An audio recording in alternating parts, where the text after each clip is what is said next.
Have you ever just looked up at the night sky and seen it as more than just a bunch of stars? I mean, really seen it as a machine? A huge, unbelievably complex clock?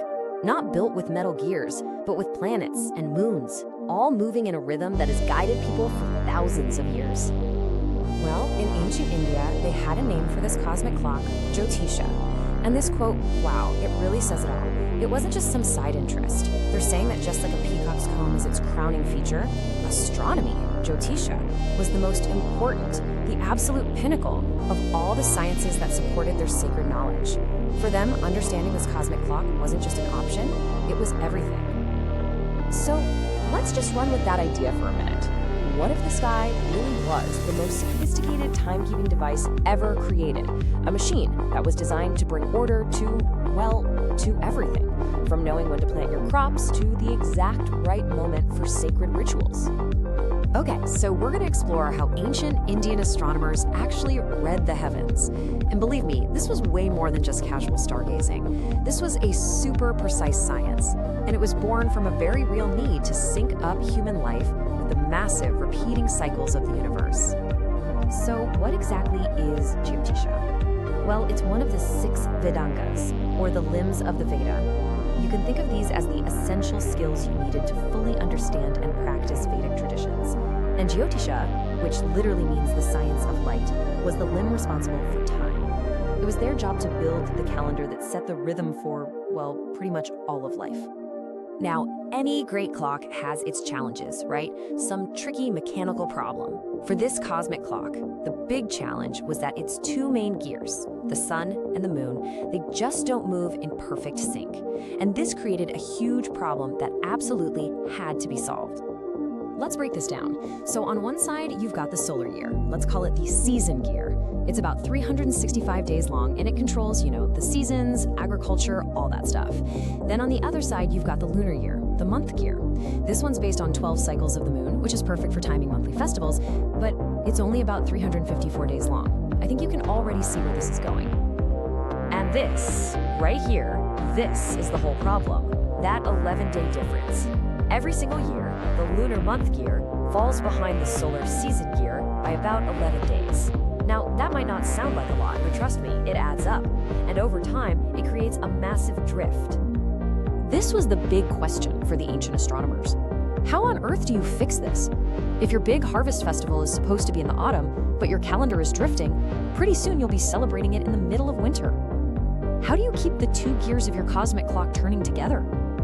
So the solution actually starts by zooming way in, by understanding the smaller, incredibly precise little ticks of the lunar clock. Before they could fix the big 11-day problem, they first had to perfectly measure all the tiny details. So let's see how they did it. First up, they divided the month into 2 really simple observable halves called pakshas. You had the Shukla Paksha, the bright fortnight, which is when the moon is waxing, getting bigger on its way to being full. And then you have the Krishna Paksha, the dark fortnight, as it wanes and fades back to a new moon. It's a simple but absolutely perfect division. Okay, but here's where things get seriously clever. They defined a day not by the sun rising and setting, but by the moon's movement relative to the sun. They called it a tithi. And this is just pure astronomical genius. See, a tithi isn't a fixed 24-hour thing. Nope. It's the amount of time it takes for the angle between the sun and the moon to change by exactly 12 degrees. So think of it like this. A day was defined by pure celestial geometry. You'd observe the sun and moon, you'd measure the angle between them, and as soon as that angle clicks over by another 12 degrees, boom, a new tithi begins. It's a new day on the cosmic clock. And this is why these lunar days can actually be a bit longer or shorter than 24 hours. It all just depends on how fast the moon and Earth are moving. All right, so with this super precise way of measuring the moon's movement, Indian astronomers came up with this incredibly brilliant solution to get those solar and lunar gears back in sync. It's a fix that, believe it or not, is still used today. And here it is, the Adhika Masa. It basically means the extra month. About every 2.5 to 3 years, they just insert an entire extra month into the calendar. This works like a pause button. It stops the lunar calendar, lets the solar calendar catch up, and absorbs all that 11-day drift that's been building up. It is quite literally the ultimate reset button for the cosmic clock. Now, you might be thinking, that's a cool history lesson, but this ancient science is anything but a dusty old relic. It's a living, breathing tradition that continues to shape the lives of hundreds of millions of people through a really remarkable document. This is the Panchangam. It's the traditional Indian almanac, and its name literally means the 5 limbs. This is the direct descendant of all that ancient knowledge we've been talking about. You could call it the user manual for the cosmic clock. So what are these 5 limbs? Well, they're the key bits of data in the almanac. First, you've got the tithi, the lunar day we just talked about. Then there's the vara, which is just the weekday.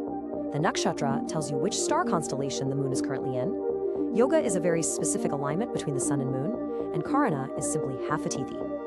You put all that together, and you get this incredibly detailed map of cosmic time for any day you can think of. But, the story doesn't just stop in ancient times. This tradition of precision and, of constant improvement has continued right into the modern era.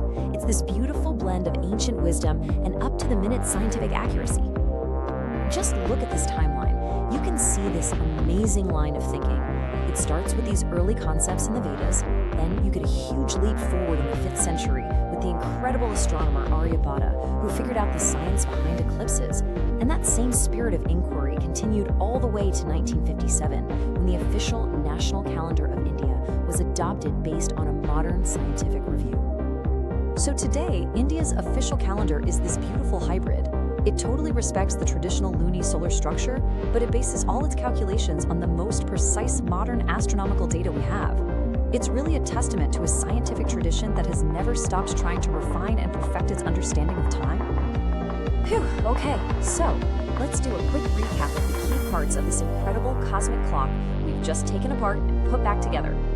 So, to sum up the clock's design, it all kicks off with Jyotisha, the science of light. Its biggest challenge was solving that tricky 11-day gap between the sun and moon. The absolutely brilliant fix, the Adhika Masa, that extra leap month.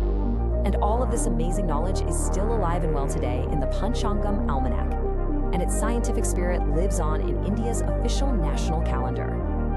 And that really gets to the heart of it, doesn't it? This stuff is so much more than just about scheduling meetings. A calendar is the actual framework of a culture. It's the rhythm that gives a whole society its unique shape and structure. And that kind of leaves us with one last thought. This ancient system was built from the ground up to align human life with the enormous, sweeping rhythms of the cosmos, the sun, the moon, the turning of the seasons. It really makes you stop and wonder, what are the rhythms that guide our clocks today?